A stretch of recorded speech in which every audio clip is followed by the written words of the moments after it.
Bumalik tayo sa nakaraan, 15 taon na ang nakalipas, sa isang mabundok na rehiyon na may luntiang kagubatan sa hilagang kanlurang bahagi ng kaharian ng Clay. May tahimik at malamig na kapaligiran sa probinsya. Doon nakatira si Nor kasama ang kanyang ina sa isang maliit na bahay. Maagang pumanaw ang kanyang ama. Mabait na bata si Nor, laging tumutulong sa kanyang ina sa gawaing bahay. Mahal at inaalagaan niya ang kanyang inang may malubhang karamdaman. Araw-araw, ipinagpapatuloy ng 12 taong gulang na bata ang pananagutan ng pamilya habang inaalagaan ang kanyang ina. Muling pinaalalahanan siya ng kanyang ina tungkol sa isang mahalagang bagay. Laging naaalala ni Nor ang payo ng kanyang ina, kapag nangangalaga ng mga kambing sa bundok, huwag kailanman lalampas sa isang partikular na bato. Ngunit ang payapang buhay ng mag-ina sa kanilang maliit na bahay at hardin ay hindi nagtagal bago muling dumating ang trahedya at dalamhati. Isang araw, dinalhan ni Nor ng sabaw ang kanyang ina para sa hapunan. Pagkatapos niyang anyayahan ang ina na kumain ng may pagmamahal, nasaksihan ni Nor na bigla itong bumagsak. Bigla ang namatay ang kanyang ina sa harap mismo ng kanyang mga mata. Agad na lumapit ang bata sa kanyang ina, umiiyak at humahagulgol sa matinding dalamhati. Sa kabila ng kanyang kalungkutan, mag-isa niyang inayos ni Nor ang libing ng kanyang ina. Inilibing niya ang kanyang ina sa tabi ng puntod ng kanyang ama sa hardin. Mula noon, namuhay siyang mag-isa, lumalaki araw-araw at nagsusumikap para mabuhay. Isang gabi, sa mahinang ilaw ng kandila na nagliliwanag sa tahimik at maliit na bahay, pagkatapos maghapunan, kinuha ni Nor ang isang lumang aklat mula sa estante. Binuklat ang mga pahina habang bumabalik sa kanyang isip ang mga alaala ng nakaraan. Naroon pa rin ang mga kwento tungkol sa mga adventurer, ngunit wala na sa kanyang tabi ang kanyang mga magulang. Habang nakikinig noon sa mga kwento ng kanyang ama, tumubo na sa murang puso ni Nor ang pangarap na maging isang tunay na adventurer. Habang muli niyang binabasa ang mga kwento ng pakikipagsapalaran na madalas ikwento sa kanya ng kanyang ama bago siya matulog noong bata pa siya, binubuklat niya ang mga lumang pahina at inaalala ang huling mga salita ng kanyang ina. Mamuhay ka ayon sa gusto mo. Dahil doon, nagpasya si Nor na pumunta sa lungsod upang tuparin ang kanyang pangarap na maging isang adventurer.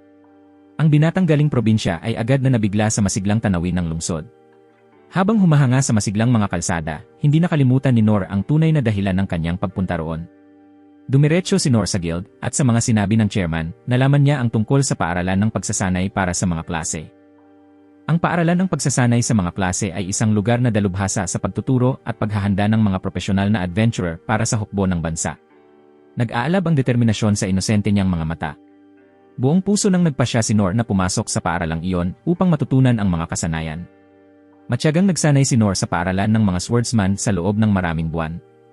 Ngunit hindi pa rin niya magawang baguhin o maipasa ang kapangyarihan sa kanyang espada. Nang makita ito, nawalan na ng pasensya ang tagapagsanay at sinabi sa kanya na tumigil na lang. Iminungkahi nito na umalis siya dahil marahil sa ibang paaralan pa matutuklasan ang kanyang tunay na kakayahan. Malaking pagkadismaya yon para kay Nor. Ngunit kasabay niyon, nagbigay rin iyon ng inspirasyon para magpatuloy siya. Lumipat si Nor sa isa pang paaralan ng pagsasanay, iniisip na kung hindi siya makakagamit ng espada, magiging kalasag na lang siya para sa kanyang mga kasamahan. Ngunit muling naulit ang lahat. Ang resulta ng kanyang matinding pagsisikap araw-araw ay ang malamig na mga salita ng tagapagsanay. Sinabi ng tagapagsanay na kinikilala niya ang pagsisikap ni Nor, ngunit ang tanging natutunan lang nito ay ang pagpapalakas ng katawan. Kung patuloy pa rin niyang ipipilit ang sarili, baka isang araw ay mawala pa ang kanyang buhay. At muling umalis si Nor, patungo naman sa paaralan ng mga mangangaso. Walang kakayahan ang bata sa paggamit ng mga kasangkapang nangangailangan ng liksi, sa puntong nauwi iyon sa labis na pagkadismaya. Muli na namang sinampal siya ng realidad at ng buhay sa ikatlong pagkakataon. Nagpatuloy ang kwentong ito na paulit-ulit na naulit. Minsang nabigo si Nor sa paaralan ng mga magnanakaw, pagkatapos ay sinubukan niyang maging salamangkero at pari, ngunit bigo rin siya. Pagbalik niya sa unang lugar, labis na nagulat ang chairman na wala pa ring natutunang maayos na kasanayan si Nor. Sinubukan niyang kunin ang lahat ng maikling 3 buwang kurso sa paaralan, ngunit ang natutunan lamang niya ay ang pinakapangunahing kasanayan sa bawat larangan. Bagaman naawa sa kanya, sinabi ng chairman na sa ganitong kalagayan, hindi siya maaaring mairehistro bilang isang adventurer. Habang pauwi sa pamilyar na mga bundok, sa pagkadismaya ay napasigaw si Nor na wala talaga siyang talento. Tila susuko na siya matapos ang napakaraming kabiguan, ngunit nanatiling buo ang kanyang matinding determinasyon, hindi ito kumupas, hindi rin natitinag. Araw-araw nagsanay si Nor ng buong sipag, at matapos ang 1 taon, sa 3 taon ng walang tigil na araw at gabi ng pagsasanay, malaki na ang kanyang progreso, ngunit hindi pa rin siya natututo ng bagong kasanayan. Pagkalipas ng 10 taon, ang 12 taong gulang na bata ay lumaki na bilang isang malusog at matipuno na binata. Muling bumalik si Nor sa lungsod, nagtungo sa dating lugar upang magparehistro bilang adventurer at ipagpatuloy ang kanyang pangarap sa buong buhay niya. Marami nang nagbago pagkalipas ng maraming taon. Ang dating guild ay nagkaroon na ng isang batang babaeng empleyado sa pagtanggap upang tulungan ang tumatandang chairman. Nang akmang sasabihin na ng bagong empleyado kay Nor na hindi siya maaaring magparehistro matapos makita ang makapal niyang record na puno ng mga pangunahing kasanayan, lumabas ang matandang lalaki mula noon. Sa una, hindi siya nakilala ng matanda dahil ganap na siyang lumaki. Ngunit nang makilala siya nito, labis itong natuwa. Habang nag-uusap sila, mas marami pang natutunan si Nor tungkol sa mga adventurer, na ang mga adventurer ay may mga ranggo mula sa mataas hanggang mababa, mula sa pinakamataas na ranggo S hanggang sa pinakamababang ranggo E. Sa kabila ng napakarami niyang kasanayan, hindi pa rin makamit ni Nor kahit ang pinakamababang ranggo, dahil ang mga adventurer na may ranggo E ay karaniwang may 2 o higit pang kasanayan, samantalang siya ay wala ni isa na ganap. At nang tila ba ang pangarap ni Nor na maging adventurer ay mananatili na lamang isang pangarap na hindi na matutupad, sinabi ng matanda na mayroon palang ranggo F sa ilalim ng ranggong E. Ngunit ang mga taong may ranggo F ay pinapayagan lamang na tumanggap ng mga gawain sa loob ng lungsod, at sila ang pinakamababa sa lipunan. Gayunman, determinado pa rin si Nor na magparehistro bilang ranggo F, kahit pa iniisip ng matanda na yon ay isang kahangalan dahil mahirap ang trabaho at may kaltas pa sa bayad, kaya maliit lang ang kita. Nang hawakan ni Nor ang lisensya ng adventurer sa kanyang kamay, labis siyang nakaramdam ng kaligayahan. Mula noon, naging masigla at masipag si Nor sa pagtupad ng kanyang mga misyon, gamit ang mga kasanayang natutunan niya sa iba't ibang paaralan noon. Sa panahong iyon, patuloy pa rin siyang nagsanay araw-araw pagkatapos ng kanyang trabaho. Matapos ang trabaho sa konstruksyon, bigla niyang narinig ang sigaw ng tulong mula sa isang kuweba sa di kalayuan. Agad tumakbo si Nor patungo sa pinanggagalingan ng tunog. Pagdating niya roon, nagulat siya sa nakita, isang dambuhalang gumagapang na halimaw na naglalabas ng nakakakilabot na intensyon pumatay. Sunod-sunod niyang nasaksihan ang ibang mga adventurer na nagsasakripisyo ng kanilang buhay upang pigilan ang halimaw mismo sa harap ng kanyang mga mata. Nang muntik nang mapatay ng halimaw ang isang babae, mabilis na pumulot si Nor ng mga bato at inihagis iyon upang ma-distract ang nilalang.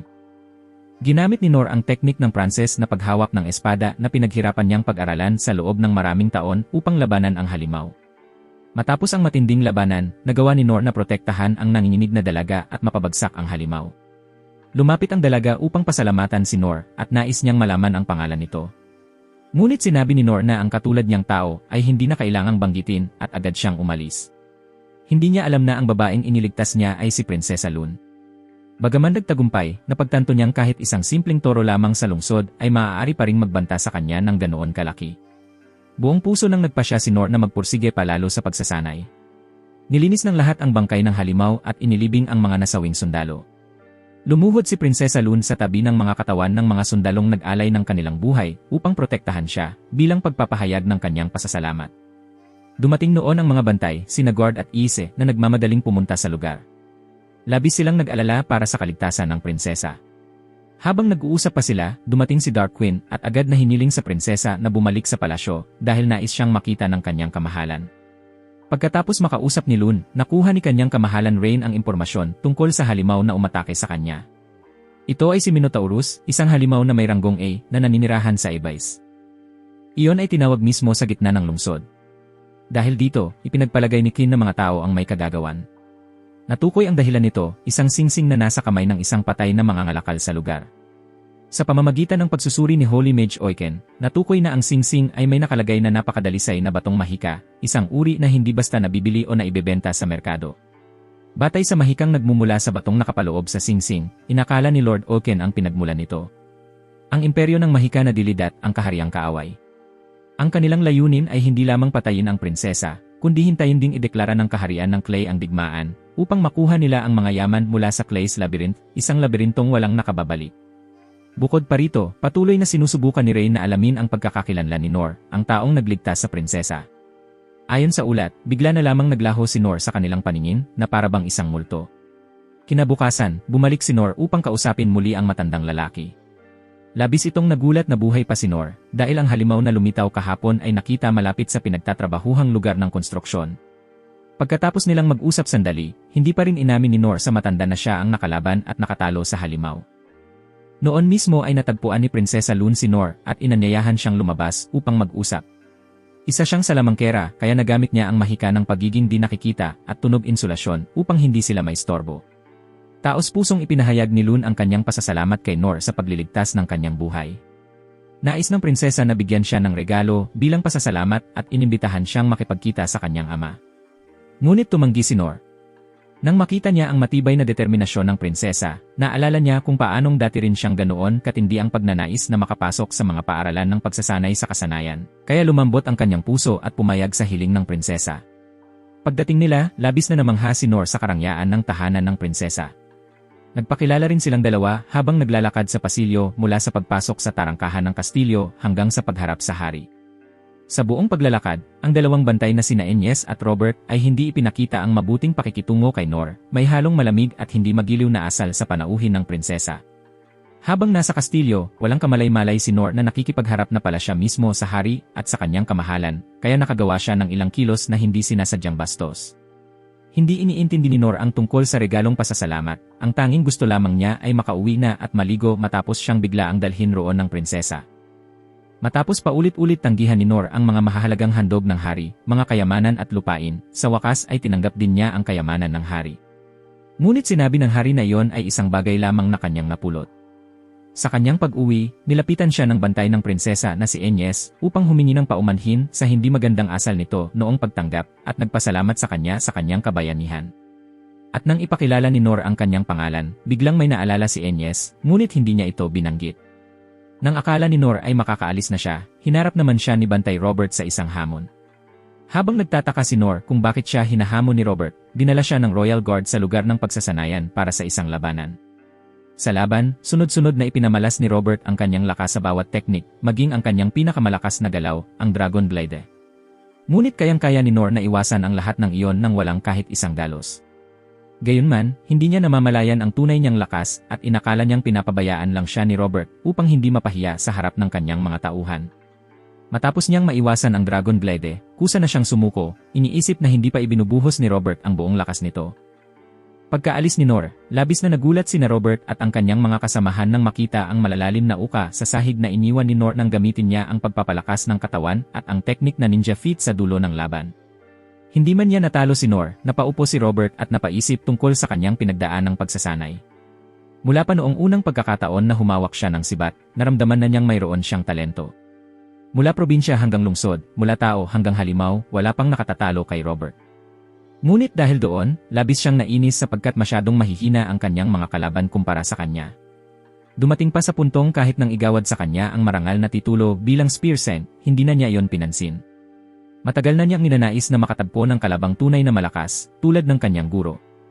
Ngunit sinabi noon ng kanyang guro na darating ang araw na lilitaw ang isang mas malakas pa kaysa sa kanya. At ngayong si Noor ay lumitaw, nabuo sa isipan ni Robert na marahil ito na nga ang tinutukoy ng kanyang guro. Si Noor, nakakaibang tao, walang interes sa malalaking gantimpala mula sa hari, matapang na humarap sa kanya ng walang takot, at higit sa lahat, nagawang iwasan ang kanyang pinakamalakas na teknik. Sa wakas, natagpuan na ni Robert ang isang kalabang karapat-dapat. Samantala, matapos umalis sa lugar ng laban, ipinagpatuloy ni Noor ang kanyang pagtatrabaho. Tumutulong si Noor sa mga tao gamit ang espadang kayamanan na ibinigay sa kanya ng hari. Hindi alam ni Noor na iyon ay isang espada ng kayamanan, kaya pinag-isipan niya kung paano ito magagamit ng lubusan, ginagamit niya itong panglinis ng imburnal, gamit sa pag-akyat, at minsan pang pang-ihaw ng karne. Habang nakaupo at nag-iisip kung paano pa magagamit ang espada, dumating si Prinsesa Lune upang hanapin si Noor, dala ang taos-pusong hangarin na maging tagapagsilbi ni Noor. Ngunit iniisip pa rin ni Noor na siya ay mahina, kaya tinanggihan niya ito. Upang patunayan ang kanyang kakayahan at makuha ang pagsang-ayon ni Noor, ipinamalas ng prinsesa ang sunod-sunod na makapangyarihang kasanayan. Physical Dance. Hefein, isa sa pinakamalalakas na kasanayang mahika. Lungdao, ang tagong kasanayan ng sistema ng mga magnanakaw na itinuro ng tagong banal na si Carl. Divine Blast, ang kasanayang antas banal ng mga swordsman. Pagkatapos masaksihan ni Noor ang lahat ng iyon, mas lalo pa niyang ipinagpilitan ang pagtanggi dahil naramdaman niyang wala siyang maituturo sa prinsesa. Upang tuluyang sukuan siya ng prinsesa at makita ang kanyang sariling kahinaan, ipinakita ni Noor ang kasanayang Titfai. Pagkatapos makita ng prinsesa ang kasanayan ni Noor, napaisip siya ng malalim. Muling binalikan ni Prinsesa Lune ang teknik na Titfai na minsan ding ipinamala sa kanya ni Guro Oken, pati na rin ang sariling mga kasanayan na taglay niya. Ang teknik na iyon ng prinsesa, pati ng kanyang gurong 2 taon na niyang kasama, ay kahit ilang taong pinagsikapan ay nagagawa lamang makalikha ng maliit na bolang apoy. Ngunit kay Nor, napakalaki ng bolang apoy na kanyang nalikha. Mula noon, lalo pang humanga si Prinsesa Lune sa kakayahan at lakas ni Nor, at naging mas determinado siyang maging alagad nito. Samantala, nakaupo si kanyang kamahalan Rain, nag-iisip kung bakit ibinigay ng kanyang ama kay Nor ang itim na espada. Ang espadang iyon ay may kasaysayan mula pa noong panahon na ang hari ay isang adventurer pa lamang. Noon, nakasama niya ang 6 na banal sa paglalakbay hanggang sa pinakamalalim na antas ng Labyrinth of No Return. At matapos ang maraming taong pagsugal ng kanilang mga buhay sa paggalugad, sa wakas ay nakuha nila ang bihirang relikya, ang espadang iyon. Ang talim nito ay gawa sa isang materyales na hindi pa kailanman nakikilala, mas matigas pa kaysa mitran, oryon, o manimento. At kahit malantad sa matitinding pisikal o mahikal na puwersa, gaano man kalakas, nananatiling walang gasgas ang espada. Dahil dito, tinawag din itong hindi masisirang espada. Ang katotohanang madaling ibinigay ng hari ang ganoong kahalagang espada sa isang taong may hindi malinaw na pinagmulan ay nagpatibay kay Rain sa paniniwalang itinataya ng kanyang ama ang kinabukasan ng kaharian sa kabataang ito, sakaling may mangyaring hindi kanais-nais. Samantala, si Nor ay naghahanda sanang kumain kasama si Lune bago pumunta sa guild upang tumanggap ng komisyon. Medyo naguguluhan si Nor dahil patuloy siyang tinatawag ni Lune na guro, at habang lalo niyang pinapaliwanag, lalo lamang nagiging magulo ang sitwasyon. Pagdating nila sa guild, labis na nagulat ang chairman nang makita si Nor na kasama si Lune, at gusto rin sanang hingan ni Nor ng opinyon ang matanda, ngunit siya ay tinabig lamang. Dahil kay Lune, na isang rank B adventurer, nagkaroon si Nor ng pagkakataong manghuli ng mga goblin sa paligid ng kabiserang hari. Ito ang unang beses na nakatanggap siya ng komisyon sa labas ng lungsod, kaya labis siyang natuwa. Ngunit nang maisip niyang gusto niya lang sanang maayos na tanggihan si Lune, ngunit ngayon ay kailangan niyang umasa sa isang batang babae upang makakuha ng misyon sa labas, nakaramdam si Nor ng kaawa-awang pakiramdam. Nang tiyakin ni Lune na hindi niya alintana kung aasa sa kanya si Nor, labis itong natuwa at sa sobrang kasabikan na matupad ang kanyang pangarap, nagsimula siyang umalis nang hindi pa nalalaman ang lokasyon, dahilan upang tawagin siya pabalik ng chairman at ni Lune. Ang lugar ng pangangaso ni Nor at Lune sa pagkakataong ito ay sa Magic Beast Forest. Ang matanda ay humingi lamang ng ulat tungkol sa bilang ng mga napatay at ebidensya ng pangangaso na siyang kanang tainga ng goblin. Dahil sa pababang bilang ng mga goblin, iniutos din ng chairman na kung sakaling hindi sila makapangaso, maaari rin silang mamulot ng mga halamang gamot upang iwi. Dahil unang beses ito ni Nor sa labas ng kabiserang hari, labis siyang namangha at naging mausisa sa mga halaman sa Magic Beast Forest. Habang ipinapaliwanag ni Lune ang pagkakaiba ng lupa, ang natatanging ekosistema kumpara sa mga kabubatan sa timog, at ang kanyang kaalaman tungkol sa mga goblin, humanga si Nor sa kasanayan at malawak na kaalaman ng kanyang mag-aaral. Mula noon, naramdaman ni Nor na wala na siyang maituturo pa kay Lune. Pagkalipas ng ilang sandali ng paglalakad, naramdaman ni Lune ang presensya ng isang nilalang kaya nagpasya silang sundan iyon. Ngunit pagdating nila sa pinagmumulan ng reaksyon, bigla itong nawala. Habang papalalim sila, lalo namang naging malinaw ang reaksyon. Malakas ang presensya, ngunit wala silang nakikitang kahit isang goblin. Biglang naramdaman ni Nor ang presensya ng isang nilalang at nakita ang bangkay ng isa pang goblin na bumagsak mula sa itaas. Agad namang ginamit ni Lune ang uncover technique. At agad na lumitaw ang halimaw sa likod ng isang hadlang ng kawalang aninaw. Isa itong Goblin Emperor, isang subspecies ng Goblin King na nakategorya bilang disaster level. Ang Goblin Emperor ay isang nilalang na gawa ng tao, bunga ng kaalamang nagmula sa ipinagbabawal na paraan ng pananaliksik. Sa harap ng dambuhalang halimaw at ng panganib na dala nito, malinaw ang takot na naramdaman ni Lune, ngunit dahil sa paghimok ni Nor, muling nabuhay ang kanyang diwa ng pakikipaglaban. Walang tigil sa pag-atake ang halimaw, at patuloy namang ginamit ni Nor ang pari teknike upang harangan at itaboy pabalik ang mahiwagang nilalang. Sumunod naman si Lune at ginamit ang Wind Cutter at Icy Dance. Gayunman, napakabilis at napakalinaw ng galaw ng nilalang kaya nailagan nito ang lahat ng atake ni Lune. Si Nor ay walang tigil ding gumamit ng parry teknike upang hadlangan ang mga sunod-sunod na hampas ng halimaw. Sa gitna ng labanan, biglang napansin ni Lune na ang kakayahan ng halimaw na pagalingin ang sarili ay nagmumula sa magic stone sa noo nito. Kaya ang pinakamabilis at pinakamabisang paraan upang mapabagsak ito ay makuha ang batong iyon. Matalino rin ang halimaw. Nang mapansin nitong nakakaharang si Nor sa bawat punong itinatapon nito, mas lalo pa nitong pinag-ibayo ang pag-atake na naging dahilan upang hindi na makasabay si Nor. Nang makita ito, agad na ginamit ni Lune ang Wind Blast upang kontrolin ang halimaw at tulungan si Nor. Sa kritikal na sandali, hiniling ni Nor kay Lune na gamitin ang Wind Blast sa kanyang likuran kasabay ng suporta ng espada upang maitulak siya paitaas. Habang kumukuha ng momentum para makalundag, ginamit ni Nor ang Physical Enhancement at Ninja Feat upang mapalakas pa ang kanyang lakas. At sa huli, dahil sa perpektong pagtutulungan ng dalawa, nagawa ni Noor na patamaan at matanggal ang magic stone sa noo ng halimaw na nagdulot dito ng matinding sakit hanggang sa mabaliw ito sa hirap. Sinunog ni Lun ang halimaw gamit ang isang fireball. Ang ulat tungkol sa Goblin Emperor ay isinumit kay His Highness Rain, salamat sa mataas na kadalisayan ng magic stone. Alam ni Rain na ang halimaw ay nagmula sa banal na bansa ng Midra. Sunod-sunod na sumagi sa isip ni Rain ang mga tanong tungkol sa lakas at paglitaw ng Goblin Emperor sa loob ng kaharian. Samantala, nakabalik na rin sa guild ang magturo't mag-aaral na sina Noor at Lun. Bagaman matagumpay nilang napatay ang halimaw, nakalimutan nilang kunin ang kanang tainga ng Goblin bilang patunay dahil lubusan nila itong sinunog. Nakatanggap si Prince Rain ng mga ulat tungkol sa mga kakaibang pangyayari na nagaganap kamakailan sa loob ng bansa. May mga ingay sa gabi na nagdudulot ng hindi pagkatulog sa mga residente, dumaraming bilang ng mga nawawalang pusa at aso, mga lalaking naglalakad na hindi na nakakauwi, mga kabubatang malapit sa mga bahay na biglang tumatahimik, at mga magsasakang nahihirapan dahil tila natatakot ang kanilang mga alagang hayop sa kung anuman. Biglang napagtanto ni Ray na ito ay isang pakana ng bansang kaaway.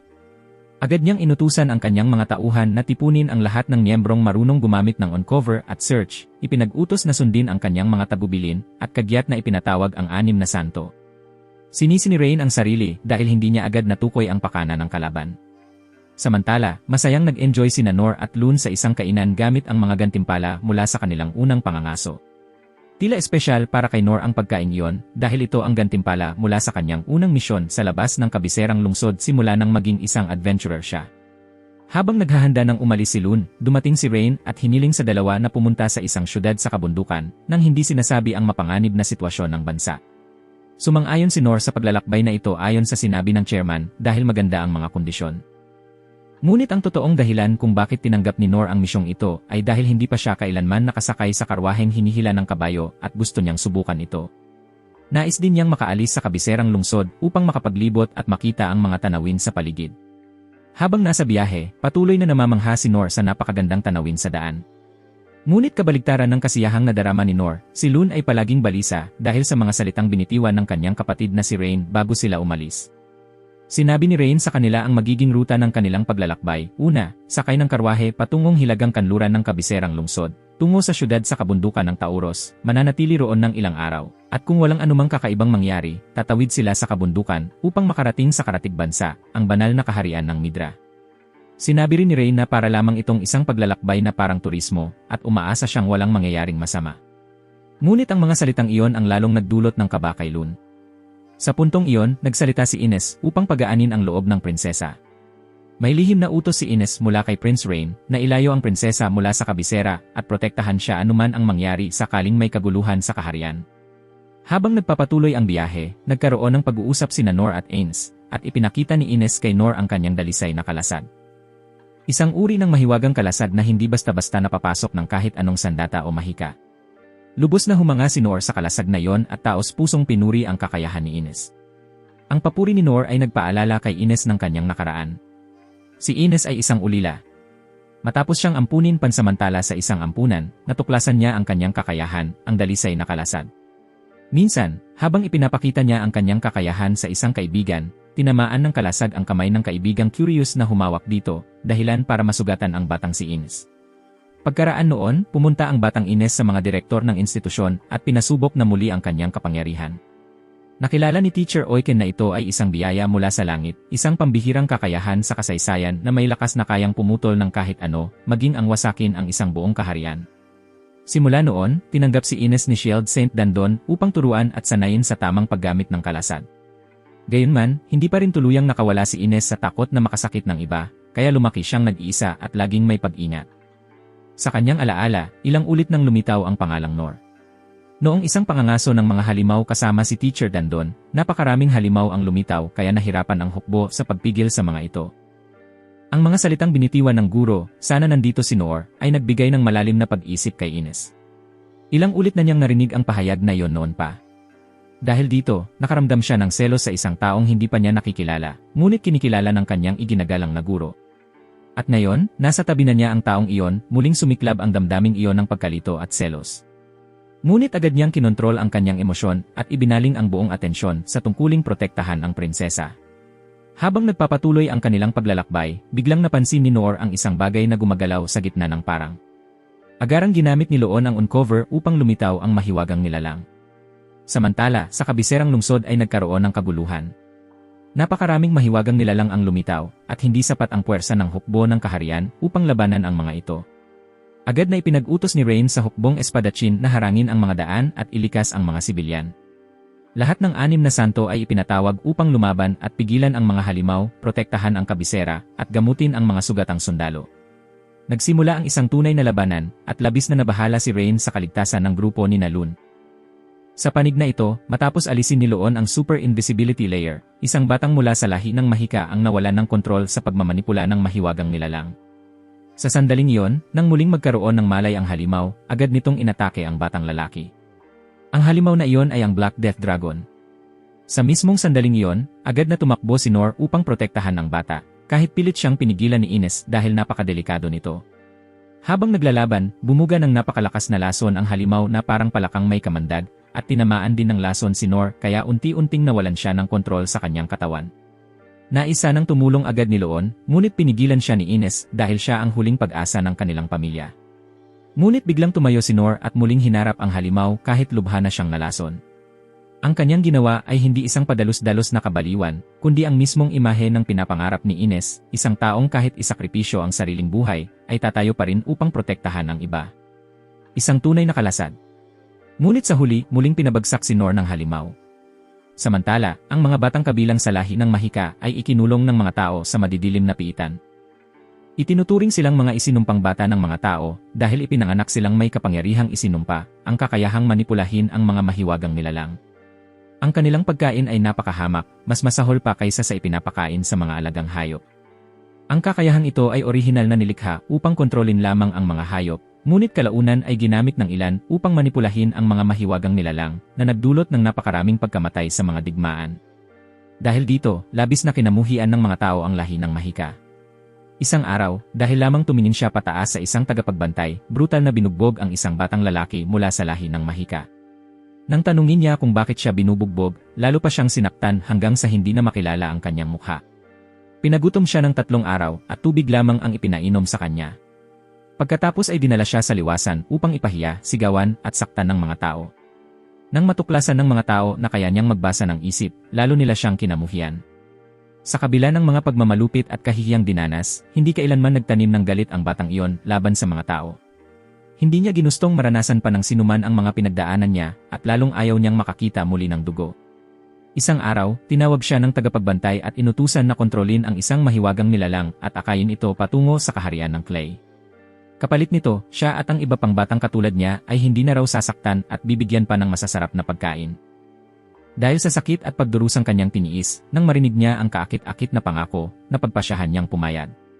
Ngunit habang nasa daan, natagpuan siya ni Loon, Nor, at Anis, tulad ng sa nakaraang kabanata. Habang ang batang lalaki ay desperado, iniisip na magpapatuloy lamang ang pagdurusa ng lahat, tinanggap niya sa huli ang kamatayan sa kamay ng halimaw bilang kalayaan mula sa lahat. Ngunit lumapit si Nor, tumayo sa harap ng halimaw, at iniligtas siya. Nagulat ang bata na may isang tao mismo, ang nagtanggol sa kanya. Ginamit din ni Nor si Lohiel upang iligtas siya mula sa nakamamatay na lason ng halimaw, ngunit hindi niya nailigtas ang sarili. Bumalik sa nakaraan, noong si Nor ay kabataan pa lamang nakagagaling mula sa kabisera matapos talikuran ang lahat ng klase ng pagsasanay, minsan pagkatapos niyang kumain ng mga halamang galing sa gubat, matindi siyang nalason.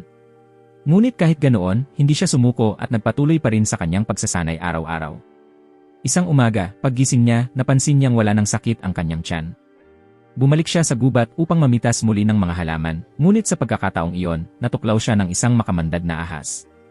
Gayunman, dahil sa naunang pagkalason, nagsimula na siyang magkaroon ng resistensya laban sa lason.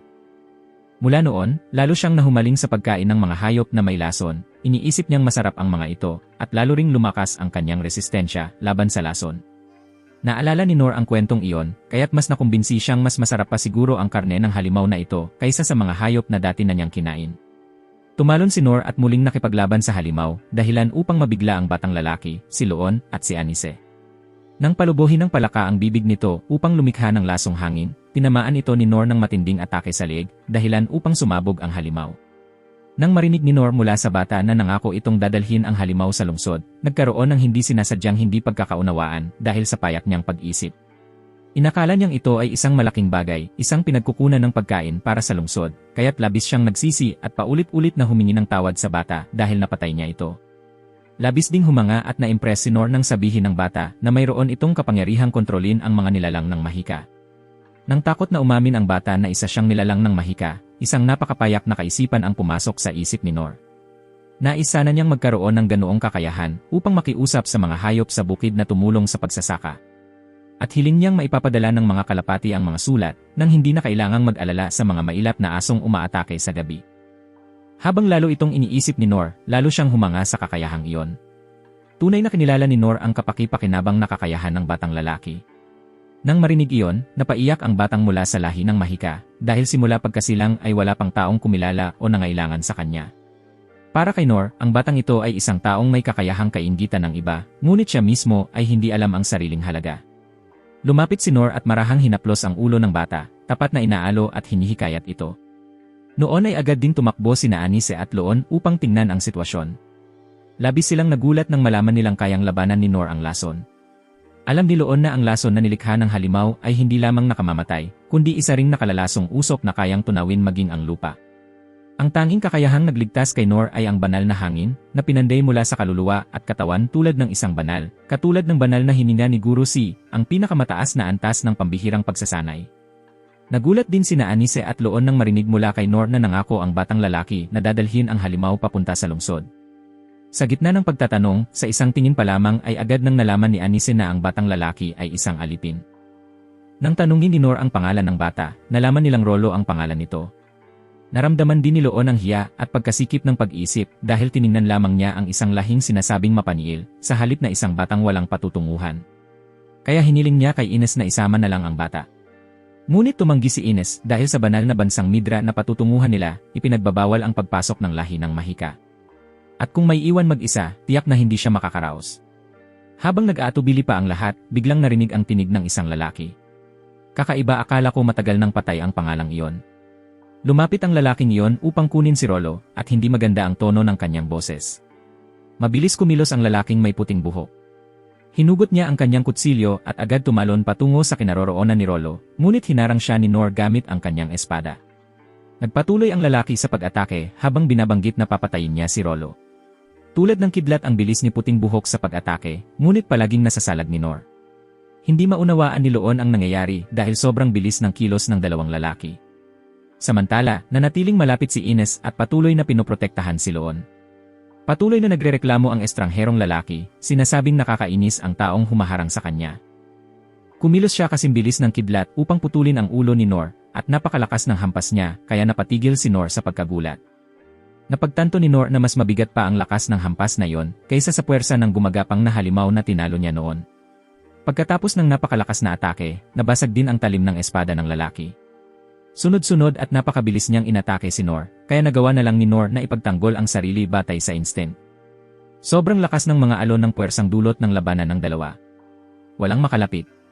Palaging nasa unahan si Ines gamit ang kanyang makapangyarihang kalasag upang protektahan si Loon.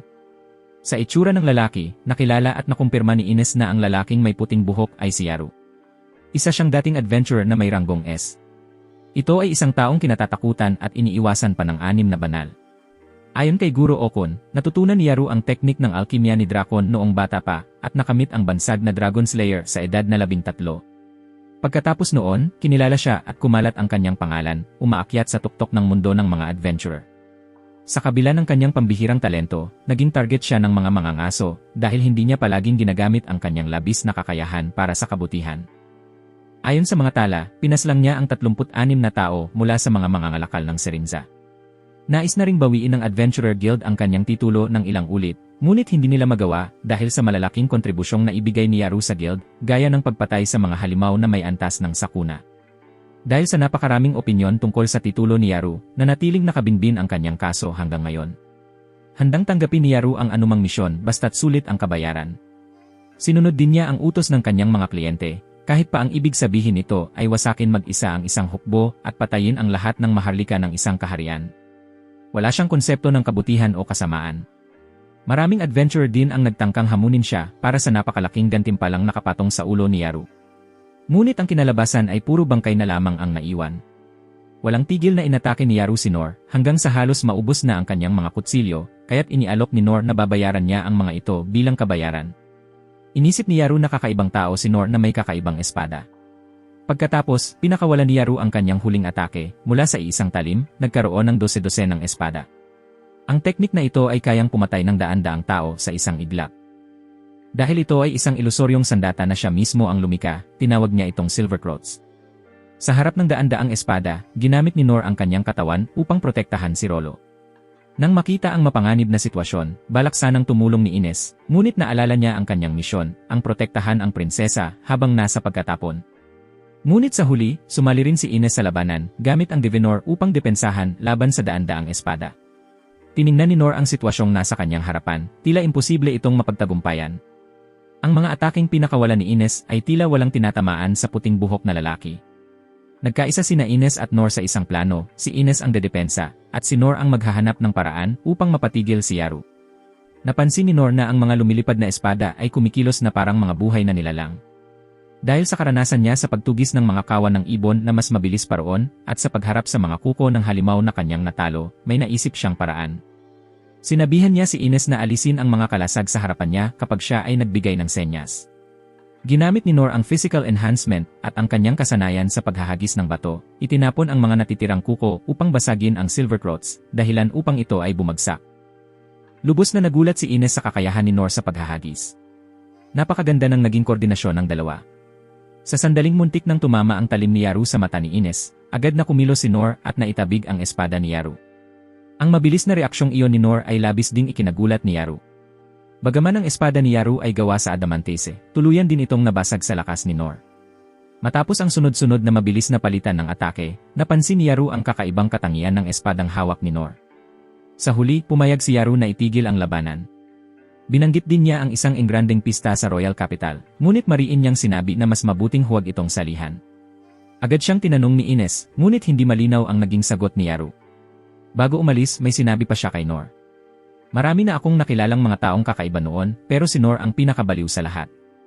Bigla na lamang muling umatake si Yaru ng kasinbilis ng kidlat, ngunit nasalag pa rin iyon ni Nor gamit ang kanyang espada. Pagkatapos ng ataking iyon, naglaho si Yaru sa harap ng lahat, iniwan lamang ang usok na kulay itim. Doon pa lamang nakahinga ng maluwag si Nor. Pagkatapos niyon, pinag-usapan ng lahat ang tungkol sa pista sa Royal Capital na binanggit ni Yaru at napagdesisyonang bumalik. Ngunit pinigilan sila ni Rollo. Ang bata ay napaluhod, napayuko, at nanginginig sa takot. Narinig daw ni Rollo mula sa mga pinuno na ang pinakamalaking halimaw ay paparating sa Royal Capital at wawasakin ang buong lungsod. Sobrang nakakatakot daw nito na kahit ang itim na dragon ng kamatayan ay walang sinabi kumpara rito. Sa huli, napagpasyahan ng tatlo na bumalik sa Royal Capital, ngunit may isang hiling si Ines na huwag kailanman lumayo si Lune sa kanya dahil sa misyong proteksyon na iniutos ni Rain. Nagpasya rin si Rollo na sumama upang protektahan ang kanyang mga kasamahan. Si Nor ay nakatingin sa malayo dahil ang nasa isip niya ay malasahan ang karne ng lasong palaka. Ngunit inakala ni Loon na siya ay nalulungkot para sa kapalaran ng batang mula sa lahing mahika. Si Loon ay may pag-aalala sa puso, ngunit may malaking tiwala sa kanyang guro na si Nor. Palaging nasa tabi ni Rollo si Nor, nakikipag-usap upang hindi ito matakot o makaramdam ng kalungkutan. Habang iniisip iyon, lalong naramdaman ni Loon na tungkulin niyang dalhin pabalik sa Royal Capital ang bayani upang mailigtas ang lahat. Kaya iniutos niya kay Ines na magmadali. Sa oras na yon, ang Royal Capital ay wasak na. Ngunit sa kabutihang palad, dahil sa pagsisikap ng 6 na banal, halos lahat ng mamamayan ay nailikas ng ligtas at napigilan ang pag-atake ng kaaway. Hindi rin naging kampante si Rain dahil alam niyang iyon pa lamang ang simula. Kahit ang lihim na hukbo ay walang tigil sa paghahanap sa kaaway, ngunit wala pa ring resulta. Biglang napansin ni Rain ang isang nilalang na lumilipad ng mas mataas pa sa mga ulap, direkta sa itaas ng Royal Capital. Gumamit siya ng uncover upang wasakin ang kalasag at ilantad ang halimaw.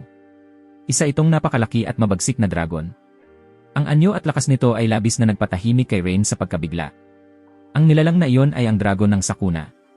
Isang kandila ang nagbigay liwanag sa silid kung saan nagkukwento ang isang ama sa kanyang munting anak tungkol sa mga adventurer. Isang adventurer daw ang nakapatay ng isang masamang dragon. Ang mga kaliskis, kuko, pangil, at mga buto nito ay naging mga mahalagang sangkap sa paggawa ng mga sandata o gamot na nagdulot ng kasaganaan sa isang buong rehiyon. Matapos ang matagumpay na panghuhuli, ang bayani ay ipinagdiwang bilang ang bayani tagapagpuksa ng dragon. Ang munting bata naman ay nagsimulang mangarap na maging isang bayani tagapagpuksa ng dragon at nakisabay ang ama sa kanyang imahinasyon. Iyon ay alaala ni Noor tungkol sa kanyang ama. Sa sandaling ito, biglang may napansin si Noor at nakita rin nila ang dragon ng sakuna. Sa Royal Capital, labis na nabigla si Rain sa paglitaw ng nilalang na iyon. Ayon sa mga tala, ang dragon na iyon ay natutulog ng 150 taon kaya tiyak na ginising ito ng mga tao. Hindi makapaniwala si Rain na gagamitin ng kaaway na imperyo ang halimaw na ito sa isang digmaan sa pagitan ng tao laban sa tao. Sa puntong iyon, nagsimula na ring umatake ang dambuhalang dragon. Ang mga dagundong nito ay nagdulot ng matinding takot sa mga tao. Agad na iniutos ni Rain sa kanyang mga tauhan na ilikas ang lahat ng naroon sa evacuation area palabas ng Royal Capital. Walang sinuman ang dapat maiwan sa Royal Capital. Ang lahat ng ruta ay may mahika, kaya imposibleng tipunin ang 6 na banal. Dumating si Guard Glitter upang samahan ang kanyang kamahalan, ngunit hiniling nitong ituon na lamang ang proteksyon sa mga mamamayan dahil mayroon pa siyang kailangang tapusin. Sa sitwasyong ito, naunawaan ni Lune na tiyak na gagamitin ng kanyang ama ang sarili bilang panangga, ngunit kahit pa siya ay hari ng isang bansa, hindi niya kayang labanan ang ganoong kalaki at kabagsik na nilalang. Ngayon, ang tanging hinihiling ni Lune ay sana umalis na agad ang kanyang ama mula sa Royal Capital. Sa kabaligtaran ng pag-aalala ni Lune at Ines, si Noor ay abala lamang sa laki ng dragon. Excited siya dahil ito ang unang pagkakataon na nakakita siya ng dragon sa totoong buhay. Kalma niyang sinabi na gamit ang teknik na ginamit niya noong naangaso siya ng mga goblin, makararating siya sa Royal Capital sa tamang oras upang makatulong. Sa pagkagulat ng prinsesa, pumayag si Lune na muling gamitin ang Wind Blast upang tulungan ang kanyang guro. Sa oras na ito, sa Royal Capital, pumunta ang hari sa pinakamataas na bahagi ng pader ng lungsod upang harapin ng direkta ang dambuhalang halimaw. Nakatayo sa pinakamataas na punto, nag-aalala ang hari para sa kanyang munting anak na babae. Sinisisi niya ang sarili dahil sa pagiging hindi karapat-dapat bilang hari, isang mahirap na hari, isang awa para sa bansa at sa mga tao. Sa labas ng lungsod, ginamit ni Ines ang Divinor upang lumikha ng isang tubo na magagamit ni Lune para sa Wind Blaster. Nakatayo si Noor sa harap ng tubo, at sunod-sunod na ginamit ni Lune ang iba't ibang teknik upang itaas sa sukdulan ang shockwave. Ang hari ay nakatayo sa harap ng dragon, nakaharap sa nilalang na minsang nagsunog sa buong kontinente daan-daang taon na ang nakararaan, ang hininga ng dragon. Nagdesisyon siyang isugal ang paggamit ng Magic Sword Burst para sa isang hampas. Habang naghahanda ang dragon para sa isang malakas na atake, biglang lumitaw si Noor, tinamaan ang dragon ng malakas at napaatras ito, dahilan upang maitaboy ang nakatatakot nitong kapangyarihan. At ligtas ang hari. Lahat ay nabigla sa nangyari. Hindi matanggap ng halimaw ang insultong iyon, hindi matanggap na nabalot ng putik at dumi ang katawan nito. Sunod-sunod nitong inatake si Noor, ngunit bigo itong lahat laban sa mga pag-ikot ng kanyang espada. Sa katunayan, ang unang pag-atake ni Noor ay ginawa niya upang mailigtas ang sarili. Napakalakas ng shockwave na nilikha ni Lune, kaya napilitan siyang tamaan iyon upang hindi direktang matusok ang halimaw. Bagaman namangha siya sa laki ng halimaw, hindi na siya natakot dito dahil hawak niya ang espadang ito. Nang pumasok sina Ines at Lune sa lungsod, inatake sila ng mga emperador na goblin. Ngunit magkasama silang lumaban kasama si Rollo, at sa magandang koordinasyon ay natalo nila ang mga ito. Matapos tamaan ng espada ni Noor ng maraming beses, tuluyang sumuko ang dragon, nakahandusay sa lupa sa isang posisyong nagpapasakop. Umupo rin si Noor sa harap ng dambuhalang halimaw. At naramdaman niyang hindi siya kailanman magiging isang dragon-slaying hero tulad ng bayani sa kwento ng kanyang ama noon. Masayang tumakbo sina Ines at Rollo papunta kay Noor, dala ang tuwa ng tagumpay matapos ang mahabang at mapanganib na paglalakbay. Bagaman si Noor mismo ang nagpatalo sa dragon, nagkamali siya ng akala na si Rollo ang dahilan kung bakit naging masunurin ang halimaw. Nais din ni Noor na ibalik ang dragon sa pinanggalingan nito sa halip na patayin. Nagulat ang tatlo sa tabi niya sa desisyong iyon, dahil ang magic dragon na ito ay kabilang sa antas ng kalamidad, at lahat ng adventurer ay gustong patayin ito. Ngunit si Noor lang ang nagkaroon ng kabaligtarang kaisipan, isang bagay na unang nangyari sa kasaysayan. Gayunman, sumang-ayon ang tatlo sa kanyang desisyon. Hiniling ni Noor kay Rollo na kontrolin ang dambuhalang dragon. Sa una, nag-alinlangan at natakot ang bata dahil ito ay isang nilalang na may antas na kalamidad. Hindi niya alam kung sapat ang kakayahan niyang kontrolin ito. Nang makita yon, agad na lumapit si Noor, nagbigay ng maraming salitang pampalakas ng loob at matinding suporta kay Rollo para magawa ang bagay na ito. Dahil sa malaking paghihikayat na yon, matagumpay na nakakonekta si Rollo sa Disaster Dragon na nakahiga ng masunurin sa lupa. Sa pamamagitan ng mga salita ni Rollo, matapos masaksihan at matalo ng dragon ang walang kapantay na lakas ng adventurer na may ranggong F, tinanggap nito si Noor bilang kanyang Panginoon.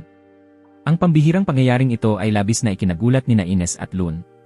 Nang makita yon, ipinaabot ni Nor ang kanyang kahilingan sa dragon sa pamamagitan ni Rollo. Agad na sumunod ang dragon sa utos ng kanyang Panginoon, bumalik sa pinanggalingan nito, at nangakong hindi na muling mananakit ng tao. Habang lumilipad ang dragon, papalayo sa langit, biglang may malaking sinag ng liwanag na kulay ube na mabilis na tumama rito, at labis na nasugatan ang dragon. Ang 1,000 taong gulang na dragon, dahil sa matinding sakit, ay nawala ng balanse at bumagsak sa kalapit na kagubatan. Labis na nagulat ang lahat ng naroroon, ni isa ay walang nasabi. Anong nakakatakot na kapangyarihan ang kayang magpabagsak sa pinakamalakas na nilalang na may mahika? Ang nasa likod ng sinag na yon ay ang Imperyong Mahika. Pagkarinig ng emperador ng Imperyong Mahika na natalo ang dragon na kanilang ipinatawag sa kamay ni Little Nor, agad niyang iniutos ang pag-atake sa kaharian ng Clay. Ang emperador ng Imperyong Mahika ay labis ng inabuso ang paggamit ng mahika, hanggang sa kaya niyang ipatawag ang 1,000 taong gulang na dragon. Ngunit handa rin siyang patay nito kaagad kung hindi matutupad ang orihinal na layunin. Sa sandaling iyon, 10,000 sundalo ng Imperyong Mahika, na may dalang mga makabago at kumpletong kagamitan, ay sabay-sabay na nagmartsa patungo sa kaharian ng Clay. Nakalapit na sila sa hangganan ng kaharian ng Clay, handang umatake anumang oras. Sa puntong ito, isang sundalo ang gumamit ng paningin salamin upang obserbahan ang sitwasyon at nakita niya ang alamat na si Anise ng kaharian ng Clay, na ang pangalan ay kilala sa lahat ng panig. Agad na iniutos ng emperador ng Imperyong Mahika ang pag-atake sa kalasag ni Anise gamit ang Brian Heat Cannon, ang sandatang siyang tumalo sa Disaster Dragon kanina. Nais niyang ang lahat ng mga alamat ng kaharian ng Clay ay kanyang matalo at lumuhod sa kanyang harapan. Bago pa man dumating ang nakakatakot na pag-atake, agad na nakahanap ng ligtas na lugar sina Lune at Rollo upang magtago. Humiga silang dalawa sa lupa sa likod ng mataas na bunton upang makaiwas sa mahikang pag-atake. Ngunit sa isang iglap, nang lumingon si Lune, naging pabaya si Ines, at ang sinag ng liwanag ay tila tatapos na sa kanyang buhay. Sa sandaling iyon, muling nailigtas ni Nor si Ines dahil sa kanyang mabilis na paggalaw. Agad na hinarang ni Nor ang banal na pag-atake at naitabig ito, kaya nanatiling ligtas si Anise. Si Dolita ang ikatlo ay labis na nagulat at nagalit sa lakas ni Nor. Hindi siya makapaniwala na ang isang simpleng tao ay maaaring magkaroon ng ganoong nakakatakot na kapangyarihan. Matapos ang unang pagkabigo, agad na naghanda ang Imperyong Mahika para sa susunod na pag-atake. Mula sa mataas na lugar kung saan tanaw ang buong hukbo ng kalaban, nabigla rin si Nor sa lakas ng pag-atake kanina pati na rin sa napakalakas na hukbo ng imperyo. Sa gitna ng mapanganib na sitwasyon, nagpasya sina Anise at Lune na umurong at makipagtagpo kay Prinsipe Rain. Nanatili si Nor sa lugar at pumasok din sa isip niya ang ideya ng pagtakas. May kumpiyansa siya sa sarili dahil sa karanasan at kakayahan niyang mabuhay sa ligaw na kabundukan, pati na rin sa mga pagkakataong hinahabol siya ng mga pukyutan habang kumukuha ng pulot. Nang makita ni Lune ang kanyang guro na tahimik lang na nakatayo at nag-isip, mali ang naging pagkaunawa niya, akala niya ay handa na itong lumaban at isakripisyo ang sarili para sa lahat ng nasa likuran niya. Bago pa man maipaliwanag ni Nor ang totoo, dumating na ang pangalawang pag-atake. Mabilis na kumilos si Ines, inutusan ang lahat na tumayo sa likod ng kanyang kalasag.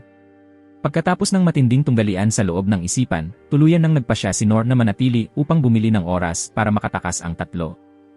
Tatakbo sana si Nor paikot-ikot dahil may karanasan na siya sa pagtakas matapos makailang beses matusok ng mga pukyutan habang tinutusok ang kanilang mga pugad. Tinulungan din siya ni Lune na tanggapin ang alon ng puwersa. Diretso silang sumugod sa hukbo ng kalaban. Sumabak si Nor ng buong bilis sa hanay ng mga kaaway. Ang alon ng puwersang nilikha niya at ang nakakatakot niyang bilis ay nagpahilo at nagpawala ng diwa sa mga kalaban, kaya hindi na sila nakapaghanda para lumaban. Wala nang makita si Nor sa harapan niya, basta na lamang niya hinampas ng espada ang lahat ng nasa kanyang daraanan. Nilipad ni Nor ang lahat ng espada ng 10,000 sundalo. Mabilis na lumipad sa himpapawid ang mga matutulis na espada matapos iwan ng mga kamay ng mga kaaway. Patuloy si Nor sa paggamit ng kanyang nakakatakot na lakas at bilis, dahilan para tumaas at liparin ng hangin ang lahat ng kalasag. Bumagsak man ang mga espada, wala ng kalasag na magtatanggol. Lahat ng sundalo ng kaaway ay nasugatan ng malubha, tinamaan ng mga espadang bumagsak sa kanilang mga katawan. Nang masaksihan ni Dolita ang ikatlo si Nor na mag-isa lamang ngunit winawasak ang lahat, mula sa mga tao hanggang sa mga makina at sandata, napako siya sa kinatatayuan, tulalang hindi makakilos. Nang makita niyang lumilipad na papalapit sa kanya si Nor, ang tanging nagawa na lamang niya ay manginig sa matinding takot, walang kakayahang gumawa pa ng anuman. Isang marahang hampas lang mula kay Nor at agad bumagsak sa lupa ang matandang lalaki, sobrang takot na may dilaw na likidong umagos mula sa kanyang pantalon. Pagkatapos ay sumakay siya sa kabayo at tumakas ng kahabag-habag pabalik sa kanyang bansa. Iniisip niya na si Nor ay isang nakakatakot na halimaw. Ngunit ang katotohanan ay malayo rito. Namangha si Nor sa kumikislap na anyo ni Dolita ang ikatlo, iniisip niya sa sarili na kahit anong tingin, isa lang itong karaniwang matanda na walang kakaibang katangian. Ngunit pinaalala rin niya sa sarili na hindi iyon ang tamang oras para sa mga walang kabuluhang iniisip at ipinagpatuloy ang pag-atake. Habang nakatayo at hinihingal matapos ang matitinding pag-atake laban sa kalaban, biglang napansin ni Nor na tuloy-tuloy siyang tinititigan ni Dolita ang ikatlo. Nagtaka siya kung kilala ba siya ng kumikislap na matandang iyon. Lumapit si Nor upang magtanong at may tapat na hangarin ding tumulong. Ngunit ang nakakagulat, ang malaking matayog na katawan ni Nor na may espadang nakapatong sa kanyang balikat ay labis na nagpatakot sa hari ng kaaway. Inilabas ng hari ang kanyang espada habang nanginginig sa harap ni Nor, nanginginig ng labis kaya hindi na niya ito maipirmi sa kamay. Nang makita ni Nor ang nakakaawang anyo nito, nakasiguro siyang hindi na kailangang itapon pa ang espada ng matanda. Mabilis na tumakbo si Nor, dumaan sa harap ng matandang lalaki, at humampas ng espada na may nakakatakot na lakas. Ganap niyang winasak ang lahat ng pinaka-advanced na kagamitang pandigma ng kalaban. Hindi rin alam ni Nor na ang kumikislap na matandang iyon ay ang hari ng kaaway, kaya nagtataka siya kung bakit may matandang lalaki na lumalabas sa gitna ng digmaan at hindi naman mukhang mapanganib. Si Dolita ang ikatlo, labis na takot at hindi makapagsalita, ay nagtanong kung bakit hindi siya sinasaktan ni Nor. Nang marinig iyon, napagtanto ni Nor na iniisip ng matandang ito na gusto niyang kitilin ang kanyang buhay. Naunawaan ni Nor sa sarili na sa laki ng kanyang katawan at sa espada sa kanyang kamay, hindi nakapagtataka kung ganoon ang isipin ng matanda. Ibinaba ni Nor ang espada sa lupa at nagsalita upang patahanin ang matandang lalaki, sinasabing huwag matakot sa kanyang anyo. Sa kaibuturan, sigurado si Nor na sapat na ang isang mabait na ngiti para maibsan ang takot at pag-aalala ng iba. Ngunit nagkaroon ng kabaligtarang epekto ang ngiti na iyon. Nang makita ng kumikislap na matandang lalaki ang mukha ng binatang puno ng halatang intensyon ng pagpatay, agad siyang sumakay sa kabayo at tumakas para iligtas ang sarili. At nang akalain ng lahat na tapos na ang lahat, biglang bumagsak si Nor at nakaramdam ng pagkahilo. Lumabo ang paningin ni Nor, hindi na niya malinaw na nakikita ang mga bagay sa paligid. Naramdaman niyang naabot na rin niya ang kanyang hangganan, at napaisip na medyo pabigla-bigla siyang sumugod mag-isa sa kalaban. Dumanas ng pagdurugo si Nor at napaligiran din ng mga kalaban. Pagpikit niya ng mga mata, nawalan siya ng malay. Narinig ni Nor ang tila isang uri ng orasyon. Kasunod noon ay isang sunod-sunod na pagbagsak ng mga palaso mula sa langit, tuwirang bumaba sa mga kalaban. Agad niyang nakilala ang kakayahang iyon sa kanyang dating tagapagsanay. Pagkatapos, hinipan ng dragon ni Robert na si Clive ang lahat ng kalaban palayo. Habang nakatingin sa paligid, namangha si Robert sa ginawa ni Nor sa hukbo ng kaaway. Nang makita ni Robert ang Holy Red, bahagya rin niyang sinisi ang kanyang guro sa pagdating ng huli. Noon ay hindi pa nakikilala ni Holy Red si Nor at pinasalamatan siya sa kanyang serbisyo. Sinabi nitong sila na ang bahalang mag-ayos ng lahat. Walang mukha ang 6 na corpse ng kabisera kung hindi nila malilinis ang natitirang gulo sa labanan. Sa isang galaw lamang, ginamit ni Master Red ang libong talim, isang ataking may napakalakas na alon ng puwersa na nagpalipad sa lahat ng kalaban na parang mga langgam. Nakaupo lang si Nor, nalalaki ang mga mata habang nasasaksihan ang nakatatakot na kapangyarihang iyon. Naalala rin ni Nor na iyon ang teknik na ipinakita sa kanya ni Master Red noong dumalo siya sa maikling kurso sa paaralan ng mga eskrimador, noong siya ay 12 taong gulang pa lamang. Iyon ang minsang pinangarap ng batang lalaki. Ang kapangyarihan ng isang tunay na eskrimador. Sa itaas, pinagmamasdan din ni Sensei at Master Oiken ang labanan. Nagreklamo si na si Red ay hindi kailanman tumitigil sa pagpatay. Ngumiti lang si Oiken at sumagot. Sa isang labanan na may libo-libo, hindi maiiwasan ang pagpatay. Sinabi rin ni Si kay Oiken na maghanda na dahil paparating na sila. Hindi maaaring palampasin ni Oiken ang pagkakataong ipakita ang kanyang kakayahan. Nagbasa siya ng orasyon upang lumikha ng pangkat ng mga salamangkero. Sa tulong ng kanyang teknik, mula sa lupa ay lumitaw ang sunod-sunod na mga baging na naggapos sa lahat ng opisyal at sundalo ng kalaban sa lupa. Mula sa malayo, papalapit ang isang dambuhalang buhawi ng buhangin. Iyon ang hukbong pinamumunuan ni Shield St. Danden. Isang matinding banggaan ang naganap. Mula sa mataas na lugar habang nagmamasid, napabulala si Oiken na ang galit ay nagpasiklab na sa mga mata. Nagkomento rin si Sensei sa tabi na mukhang masaya yon. Si Oiken, na 200 taong gulang na, ay nagpasya rin na gaano man katagal ang mabuhay sa mundong ito, nananatiling kapanapanabik pa rin ang pakikipaglaban. Ngayon, nagpasya si Oiken na oras na upang wakasan ang labanan. Inilunsad niya ang kanyang huling teknik, Stone Prism. Mula sa lupa ay nagsimulang tumubo ang dambuhalang mga pader na parang sa isang lungsod, na pumalibot sa lahat ng sundalo ng kalaban. Ngayon naman ay si Sensei ang kumilos. Inutusan niya ang kanyang mga alagad na sumugod, iligtas ang mga nabubuhay pa, at baguhin ang kanilang isipan. Mag-isa lamang na nakaupo si Nor sa malayo, nagmamasid, nakikilala ang lahat ng mga guro na minsan niyang pinag-aralan noon, habang isa-isang sumisiklab sa kanyang isipan ang mga alaala ng nakaraan. Nakilala rin ng mga natitirang santo sa 6 na santo ang batang si Nor mula sa maraming taon na ang nakalipas. Naroon din si Lun at tinulungan si Nor na makabawi matapos mapagod ng husto. Nag-aalala si Lun para sa kalusugan ng kanyang guro at hiniling na magpahinga muna ito. Ngunit tumanggi si Nor dahil muli nang gumagalaw ang kanyang katawan. Sa oras na ito, ipinahayag na rin ng mga sundalo kay Sensi na wala talagang mga tropang naka-ambush. Ginamit na nila ang lahat ng kanilang hukbo, kabilang ang mga sundalo, ang dragon, at mga nilalang ng mahika, upang salakayin ang kabiserang kaharian. Nagulat din si Oken nang malaman niyang dinala mismo ng hari ng kalaban ang kanyang matandang katawan sa larangan ng digmaan. Nang marinig ang tungkol sa matandang iyon, isinalaysay din ni Nor sa mga klerigo ang tungkol sa hari ng kalaban. Inilarawan ni Nor kay Oken ang makinang at kapansin-pansing anyo ng matandang lalaki. Inakala niya na ang makinang na baluti ay gawa sa Orion, kaya napakahusay nitong kasuotan na nagbibigay ng napakalakas na kapangyarihan. Kaya pala nakatakas ito ng ganoon kabilis. Kumpirmado ng mga klerigo na ang tanging paraan upang maabutan at mahuli ang haring iyon ay sa pamamagitan ng lumilipad na bagay dahil napakakomplikado ng lupain sa hangganan at maraming kuta. Pagkarinig nito, agad na naalala ni Nor ang Disaster Dragon na bumagsak sa kabubatan. Nang masaksihan mismo ni Oken ang Disaster Dragon, napahinto siya sa laki nito. Ang makita ang alamat na 1,000 taong gulang na dragon ay tunay na karanasang tatatak habang buhay para sa matandang si Oken. Kasabay ng paghanga at pagkagulat, nanatiling kalmado si Sensi. Kumilos din si Sensi upang pagalingin ang malubhang na sugatang dragon. Ang bawat litid at kalamnan ng dragon ay unti-unting bumabalik matapos ang napakalakas na pag-ataking iyon.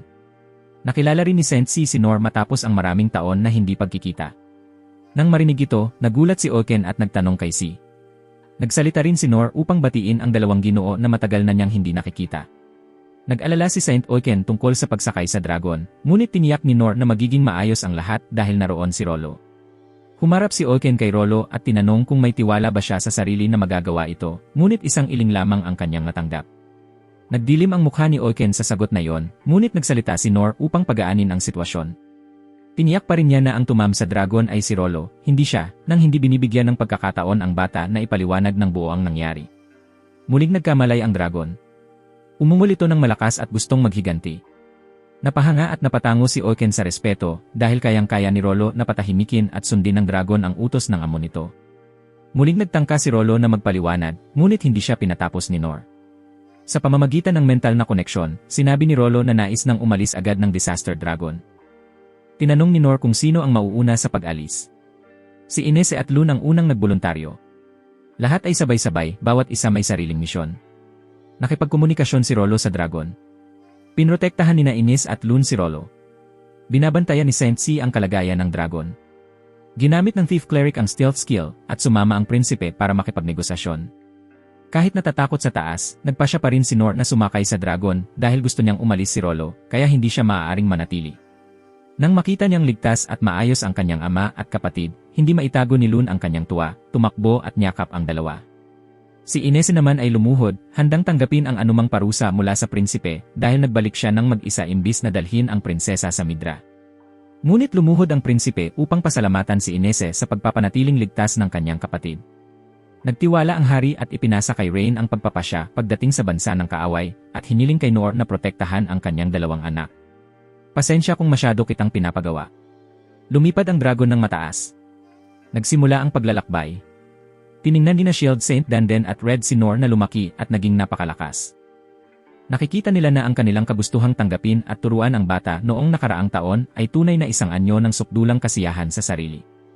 Si Red, na naalala ang eksena kung saan natalo ni Noor ang kaaway noong bagong dating pa lamang siya, ay lalong nahihiya. Nagpasya rin si Red na muling sanayin ang sarili mula sa simula matapos ang lahat ng nangyari ngayon dahil napagtanto niya ang kanyang sariling kakulangan sa karanasan. Ang hangganan ay isang madilim at maulap na lugar na may mabigat na itim na ulap, kabaligtaran ng kalangitan ng kaharian ng Clay. Lahat ay nakatuon sa pagmamasid upang mahanap si Delita III. Mula sa itaas, natuklasan ni Lun ang isang bagay na mabilis na gumagalaw. Si Delita III pala ang tumatakas. At para sa kaligtasan ng lahat, kailangan nilang harapin siya sa labas ng kabiserang lungsod dahil maaaring matukoy ng depensa ang presensya ng stealth magic. Lubhang kritikal ang sitwasyon. Kailangan nilang mahuli ang hari ng kaaway sa pinakamaikling oras na posible. Dito nagsimula ang tunay na digmaan. Sa sandaling ito, nagsalita si Inese, humihiling ng pahintulot mula kay Rain na sirain ang lahat ng nasa harap nila, upang makalusot sa depensa ng imperyo para sa madaling pag-atras, at pumayag si Rain.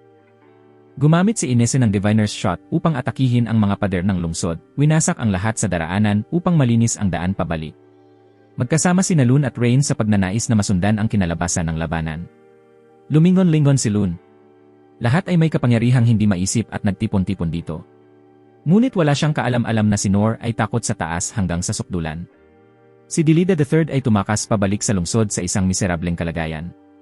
Ang tanawin ng Magic Empire ay lumitaw kaagad matapos mabuksan ang tarangkahan ng lungsod. Ang espasyo ay siksik na pinuno ng malalaking bakal na tubo. Ang buong kaharian ay walang kulay, tanging itim ng mahika kasama ang lila na liwanag na nagmumula sa mga magic furnaces na nakakalat sa buong lungsod. Kahit ang palasyo sa gitna ng lungsod ay itinayo sa matigas at geometric na estilo ng arkitektura na ang itim ang nangingibabaw na tono. Ang tanawin ay kabaligtaran ng kagandahan ng kaharian ng Clay. Nang makita ang gulo at miserableng anyo ng hari, ang mga mahahalagang ministro ng kaharian ay natigilan lamang sa kanilang mga pwesto. Patuloy nilang tinatanong ang dahilan sa likod ng miserableng anyo ng kanyang kamahalan at kung nasaan na ang mga taong sumunod sa kanya. Si Delita III ay nagalit hanggang sa kahihiyan, nagmumura ng todo. Inisip niya na ang lahat ng sumunod sa kanya ngayong araw ay walang silbi dahil binigyan sila ng magagandang kagamitan, ngunit hindi nila alam kung paano ito gagamitin. Hindi naglaon matapos bumalik sa lungsod, nakasabay ang Disaster Dragon. Habang nag-uusap, ang isa sa mga katulong ni Delita III ay nanginginig at napasigaw ng tumingin sa bintana. Walang magawa ang lalaki kundi buksan ng malapad ang mga mata at tumingin, hindi alam kung ano ang gagawin sa sandaling iyon. Hindi inaasahan ng hari na mangyari ito. Hindi niya inasahan ang paglabas ng Disaster Dragon sa sandaling ito. Ang diktador na hari ay naniniwalang patay na ang higanting dragon sa pamamagitan ng brain weapon niya sa isang tira lamang kanina. Unti-unti, muling nakabawi sa sarili si Delida III. Hinulaan ng pinuno ng Magic Empire na ang dragon ay gumaling. Ito ay imposible, ngunit bigla niyang naalala si Saint C na tinatawag niyang eksperto sa demonyo sa sining ng pagpapagaling. Isang bagong kaisipan ang sumagi sa kanyang isipan. Ang tanging may kakayahang kontrolin ang mga magic creature ay tiyak mula lamang sa lahi ng mahika. Habang iniisip ito, agad na naalala ng hari si Roots, ang taong kumokontrol sa magic race at siya ring nagdulot ng maraming pisikal at mental na pinsala kay Rolo. Galit na galit siya, halos mabaliw at lumingon sa kanyang katulong upang itanong kung nasaan si Roots. Ngunit matagal nang tumakas si Roots, nakabalik na sa Serenia noon pa man. Galit na hanggang kahihiyan, hinawakan niya ang kwelyo ng kanyang katulong, tinatanong kung bakit hindi niya pinigilan si Roots at hinayaan siyang taksil sa kanila ng ganito. Nakakawala sa kanya ng kalayaan si Roots dahil mismo kay Delita III ibinigay ang karapatang iyon. Muling nagsalita ang commander ng hukbo upang pakalmahin ang kanyang kamahalan. Muling ipinakita ng matalinong hari ang kanyang diktatorial na ugali, ipinag-utos sa kanyang mga tauhan na agad gumawa ng hakbang upang pigilan ang higanting nilalang sa labas. Nang marinig ng commander ang hari na murahin siya bilang hangal, namula ang mukha nito, ngunit ang kanyang bibig ay patuloy na sumunod at tahimik na umalis upang harapin ang Disaster Dragon. Hiniling niya sa kanyang mga tauhan na gamitin ang kiros. Nang masaksihan ang utos na ito mula sa hari, nagulat ang tatlong katulong na naroroon. Sinikap ng lahat na pigilan siya dahil ito ay isang napakapanganib na sandata at nasa yugto pa lamang ng pagsusuri. Ngunit patuloy na minumura ng hari ang kanyang mga tauhan bilang mga hangal, hindi pinapansin ang iba pang bagay, at tanging layunin ay wasakin ang Disaster Dragon. Patuloy na sinikap ng mga ministro na pigilan siya dahil ang pinsalang maaaring idulot ay maaaring lumabis sa inaasahan. Bago matapos magsalita ang isang katulong, siya ay tinapik at pinalipad sa ere. Walang ibang pagpipilian, kinailangan ng mga katulong na sumunod sa diktatorial na hari. Kinikilala niya na isang tama lamang ang sapat upang talunin ang dragon. Higit pa rito, hiniling ni Delita III na kung hindi tumpak ang pagtama, dapat idagdag ang kakayahan ng tracking magic sa nakamamatay na sandata. Tumingin siya sa dragon ng may kasiyahan. Lubos ang kanyang kumpiyansa sa kapangyarihan at teknolohiyang mahika ng kaharian, si Kuros ay nasa proseso ng paghahanda upang iputok ang sandata. Maingat na nag-aatas ang mga katulong, ini-apply ang magic tracking. Lahat ng magic source sa lungsod ay nakatuon sa kanyon na may nakamamatay na kapangyarihan. Isang malakas na pagsabog ang narinig. Naiputok na si Kuros, diretsong tinutok sa dragon, bago pa man maabot ng bala ang dragon, pinuntirya ni Nor ang bala gamit ang kanyang espada at pinabaling sa ibang direksyon, gaya ng dati. Nang masaksihan ito, ganap na bumagsak ang kayabangan at kumpiyansa ni Dalita III. Nagbago ang direksyon ng bala at tuluyang tumama sa lupa. Sa puntong ito, bumaligtad ang magic tracking function. Nagbago ang target ng bala, ngayon ay ang magic chamber ng kaharian. Dahil hindi na matiis ang pang-aabuso at diktadurya, inalis ng unang katulong ang kanyang balabal at umalis.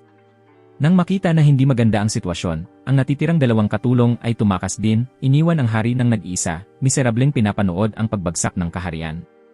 Lahat ng magic chamber ay sumabog sa mismong harapan ng lalaki na may dakilang ambisyon.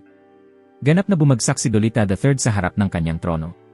Bumalik sa oras, ang mga tao sa likod ng dragon ay nawala na ang paningin kay Dolita III habang papalapit sa lungsod.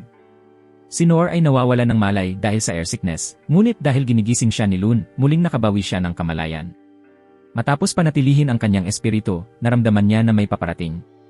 Nang lumapit ang nakakatakot na pinagmulan ng liwanag mula sa kanyon, lahat sa likod ng dragon ay natigilan, frozen, at nakabaon sa lugar. Walang sinuman ang nakareact ng tama sa oras. Sa kritikal na sandali, mabilis na hinawakan ni Noor ang kanyang espada, tumakbo ng mabilis, at inihagis ang kanyang espada, binago ang direksyon ng bala. Bagaman nagawa niyang maitaboy ang bala, nahulog si Noor mula sa katawan ng dragon. Lahat ay ganap na nabigla sa eksenang nasa harap nila. Nang maunawaan ni Noor na siya ay malayang nahuhulog, huli na ang lahat. Nahulog si Noor mula sa mataas na lugar diretso sa isang tor, dumaan sa ilang palapag. Sa sandaling ito, nakatayo ang 10 pinuno sa harap ni Dalida III, naghahanda upang tapusin ang banta sa kaharian. Ang malupit, diktador, at makapangyarihang hari ay naging maliit na matandang lalaki na, tanging kayang umiyak para humingi ng tulong sa harap ng espada ng commander. Nang ihahanda na ng commander ang kanyang pag-atake sa hari, nahulog si Noor mula sa itaas, eksaktong sa pagitan ng dalawang panig. Pagkatapos ng pagbagsak na yon, hindi na inalintana ni Noor ang nangyayari, kundi ang tanging iniisip ay ang katotohanang siya ay nakaligtas. Sa kasamaang palad, ito ang naging dahilan para ma-misinterpret si Noor bilang nagpoprotekta sa tirano. Bagaman hindi niya naiintindihan ang sitwasyon, hiniling pa rin niya sa lahat na huminahon. Isa pang commander ang gumamit ng baril upang atakihin si Noor, iniisip na siya ay humahadlang, ngunit hinarang at winasak ni Noor ang kapangyarihan ng mahika ng bala. Dahil dito, lalong lumalim ang hindi pagkakaunawaan at inatake siya ng lahat ng naroroon. Dahil sa kanyang mabuting kalooban at simpleng pag-iisip, itinutulak ni Noor ang ulo ng matandang lalaki pababa sa sahig upang maiwasan ang mga bala. Nakakatawa dahil ang lakas ng kamay ni Noor ay sobrang lakas na ipapako ang mukha ng lalaki ng malalim sa sahig. Umaksyon ang commander at iniutos sa lahat na atakihin si Noor. Sa kabaligtaran, isang hampas lang ni Noor ang sapat na maitaboy ang lahat. Patuloy na inirekomenda ni Noor ang mga hakbang para sa negosasyon at mapayapang pag-aayos para sa dalawang panig, ngunit dahil sa galit at pagkadismaya ng lahat, wala siyang pinakinggan. Isang mandirigma ang naghagis ng granada patungo kay Noor at sa matandang lalaki sa sahig.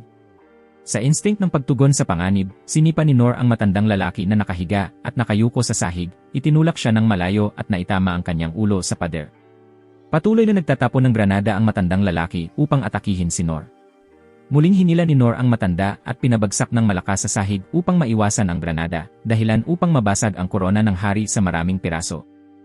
Samantala, patuloy na hinihiling ni Noor ang mapayapang pagkakasundo para sa dalawang panig, dahil sa kabila ng lahat, mamamatay rin ang matandang lalaki, at hindi na kailangang patayin siya ng ganoon. Tinanggihan ng commander ang mungkahi na yon dahil kailangan agad nilang ayusin ang sitwasyon sa matandang lalaki.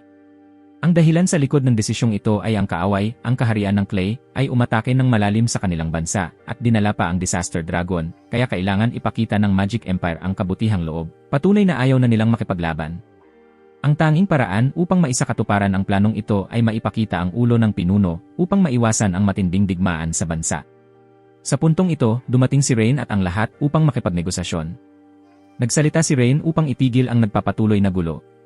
Pinawi ng prinsipe ng kaharian ng Clay ang pangamba ng kabilang panig, sinabing hindi na nila kailangang mag-alala tungkol doon. Hiniling din niya sa kanyang kapatid na si Lune na sumama kay Noor sa labas upang gamutin ang kanyang guro. Sinunod ng dalawa ang utos ng prinsipe at lumabas. Agad namang binago ni Rain ang kanyang saloobin sa pakikipagnegosasyon sa kaaway. Matagal na hindi nagkita at ngayon sa wakas nagkaroon ng pagkakataong muling magkita. Hiniling ni Rain sa 10 commander na ibaba ang kanilang mga sandata. Una, nais niyang makipag-usap kay Dalita III. Nang makita si Rain, ang matandang hari ay nag-iyak at nagmamakaawa ng awa. Siyempre, plano rin ni Rain na pumayag na patawarin siya. Nang marinig ito, ang matandang nakaupo na nakukurbang malapit sa trono ay agad nagalak na parang nakakita ng ginto. Agad nagsalita si Rain. Ang bilang ng nawawalang tao sa kaharian ay 23. 19 ang natrap sa mga gumuho na bahay, 13 ang namatay sa mga sunog, at 38 tao ang nasugatan mula sa mga guho. Bukod pa rito, ang bilang ng mga taong pinisa ng mga hayop na pinakawalan sa lungsod hanggang sa maging karne lamang ay 127. Iyon ang kabuang bilang ng mga nagsakripisyong tao sa kaharian ng Clay sa labanan na dulot ni Dolita III. Ngunit ang nabigong matandang hari ay matigas pa ring nagtanong, at ngayon, dahil kanina sinabi ni Rain na patatawarin niya ang buhay niya. Hindi itinanggi ni Rain yon. Ngunit papayagan lamang niyang mabuhay ang matanda kung kakayanin niyang tiisin ang lahat ng sakit at pinsalang dinanas ng mga tao sa kaharian ng Clay. Binigyang diin ng prinsipe ang pagtatapos ng digmaan bilang kabayaran sa pagitan ng dalawang bansa, at syempre sa lahat ng naroroon, hindi pa rin naiintindihan ni Dolita III kung ano ang kanyang kakaharapin.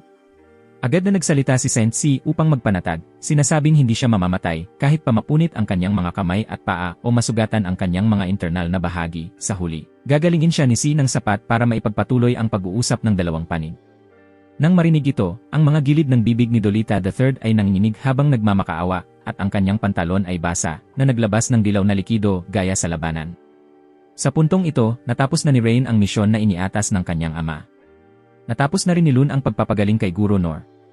Habang tinitingnan ni Nor ang mga guho sa harap niya, hindi siya makapaniwala na ang napakasirang tanawin na ito ay dulot lamang ng sinag ng liwanag na bumagsak kanina. Habang mas tinitingnan niya, mas lumalalim ang kanyang pakiramdam ng pagkakasala sa paglikha ng eksenang ito. Agad namang tumutol si Lun dahil siya rin ang nakapagligtas ng buhay ng lahat sa likod ng dragon. Habang nag-uusap ang dalawa, nakabalik na ang prinsipe at ang lahat ay naayos na. Mula ngayon, magsisimulang mag-ayos ang parehong panig upang makabawi mula sa digmaan. Napansin ni Noor na natapos ang digmaan ng napakabilis sa loob lamang ng isang araw.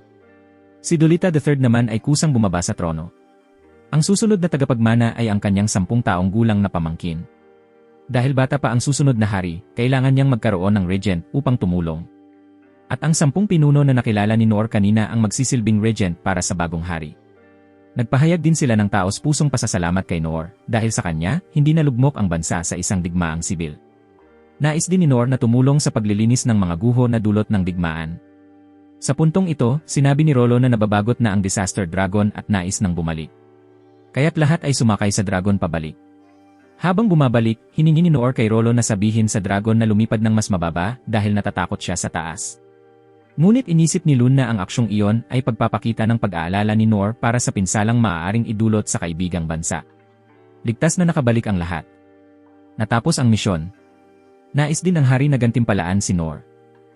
Nais ni Nor na mabigyan si Rollo ng pagkakataong mamuhay ng payapa tulad ng ibang karaniwang mamamayan ng kaharian na may pagkain at damit. Sa wakas, namuhay si Rollo kasama si Inese. Ito ang unang pagkakataon na nagkaroon siya ng maayos at masarap na pagkain. Nang matikman ni Rollo ang pagkain, hindi niya napigilang mapaiyak sa tuwa. Natapos na ang digmaan at bumalik na rin ang mga tao sa kabiserang lungsod. Nagtulungan ang lahat upang linisin ang natitirang mga guho. Pagbalik sa kabiserang lungsod, tumingin tanaw si Nor. Ngayon, puro wasak na bahay lamang ang nakita niya, pamilya ang nawasak sa pagkawala ng kanilang mga mahal sa buhay, at mga tahanang nawala dahil sa digmaan. Nanatili pa rin sa isip ni Nor na maayos ang guild, at hindi gaanong naapektuhan ng digmaan. Ngunit sa sandaling iyon, ang karatula ng guild ay nasa mismong harapan ni Nor. Nang pulutin at suriin ang karatula, naalala ni Nor ang araw 15 taon na ang nakalipas, nang unang pumunta siya rito na may pangarap na maging isang adventurer. Muling naging malinaw ang malalayong alaala sa kanyang isip. Ang unang lugar na sinalihan ni Nor sa pagsasanay ay ang Swordsman School. Nang makita ang maliit na anyo na haharap sa hirap at pagsubok ng darating na kurso sa pagsasanay, lumipas ang panahon mula 3 araw hanggang 10 araw, patuloy pa rin si maliit na Nor sa kanyang pagsasanay sa mahirap na paglalakbay. Sa isang sesyon ng praktis, sa kasamaang palad, nabali ang braso ni Nor dahil sa labis na puwersa na inilapat sa bakal na bola. Nang marinig ang mga pananalig at paghikayat mula kay Master Red, lalo pang nagningning sa mga mata ni Nor ang kanyang determinasyon. Ang determinasyong ito ay isang bagay na hindi pa kailanman nakita ni Master Red, isang pambihirang lakas. Dahil patuloy na sumusunod si Nor, ipinakita ni Master Red ang kanyang pinakamalakas na teknik upang makita niya. Lubos na humanga si Nor.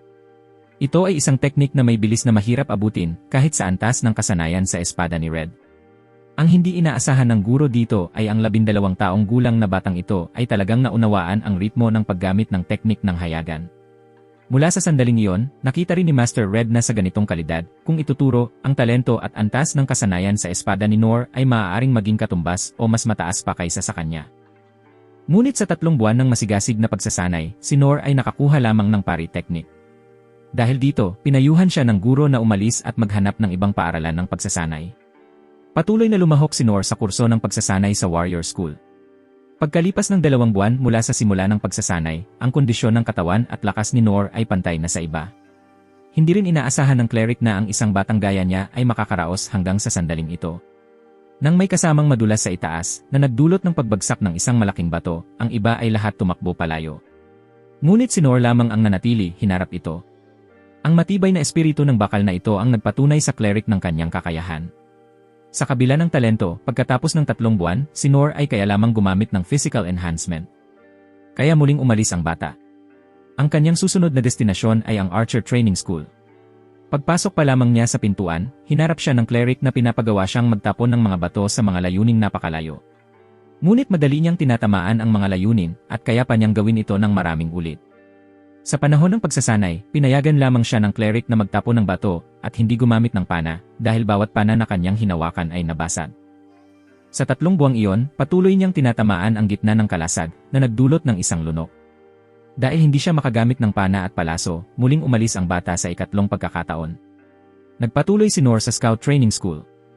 Kinilala rin siya na may higit na talento kaysa sa iba, ngunit sa loob ng 3 buwan natutunan lamang niya ang breath detection na walang gaanong epekto. Umalis siya at huminto sa Mage Training School. Pagkatapos ng 2 buwan ng pagsasanay, hindi pa rin siya makagamit ng kahit anong mahika. Nagpa siya si Master Oiken na ilagay siya sa Magic Resonance Room. Bago pumasok, ipinaalala ng guro kay Noor na lumabas kaagad kung makaramdam ng kakulangan sa ginhawa.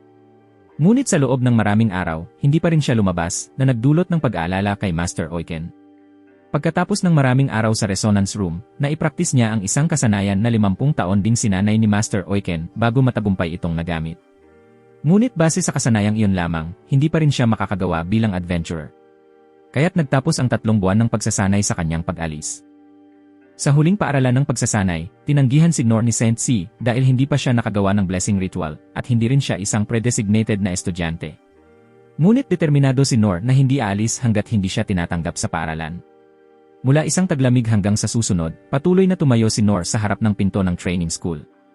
Sa wakas, napalambot si C at pinayagan siyang matutunan ang mga batayan. Pagkatapos ng 3 buwan, kaya lamang ni Noor ang low heel, kaya kailangan pa rin niyang umalis. Kinilala rin siya ni Saint C bilang may talento dahil natutunan niya ang mahika sa sarili niyang pagsisikap kahit hindi dumaan si Noor sa anumang formal na training school. Nang nagtipon ng 6 na santo, nagpasya silang lahat na ibuhos ang kanilang pagsisikap sa pagtuturo at paggabay kay Noor. Ngunit umalis na si Noor sa Royal Capital at hindi nila siya mahanap. Pagbalik sa realidad, pumasok si Noor sa guild para alamin ang kalagayan ng matandang lalaki at ibinigay sa kanya ang nahulog na tanda. Tinanggap din ni Noor ang isang komisyon para tulungan ang mga manggagawa sa paglilinis sa construction site. Tumingala sa buwan, napansin ni Noor na napakahaba ng araw na iyon at napakaraming nangyari, ang paglalakbay sa karwahe, ang pagkikita kay Rollo, ang paulit-ulit na pag-ipit sa hangin ng mahika ni Loon. Samantala, ang hari at si Prinsipe Rain ay nag-uusap tungkol sa mga pangyayari. Natukoy nila na may kinalaman ang banal na bansa ng Midra sa labanan at nag-alala na marahil ay hindi na magkakaroon ng ganap na mapayapang araw. Naiintindihan ito ng hari, ngunit ang kanyang kaharian ay may mga talentado at maaasahang tao, lalo na si Noor. Lumahok din si Loon sa pagtulong sa pagpapagaling ng mga sugatan at pamamahagi ng pagkain sa mga biktima, at sa pagkakataong iyon, nagkita sila ni Noor sa construction site. Gutom na gutom si Noor, kaya inialok siya ni Loon ng isang tinapay. Nagtrabaho si Noor hanggang kinabukasan. Nang maghanda na siyang umalis, biglang gumuho ang bell tower, ngunit agad siyang nakapag-react at nakapagsalba ng buhay. Kahit na marami na siyang nagawa at may hindi matatawarang lakas, hindi pa rin itinuturing ni Noor ang kanyang sarili bilang tunay na adventurer at patuloy na pinapangalagaan ang pangarap niya mula pagkabata.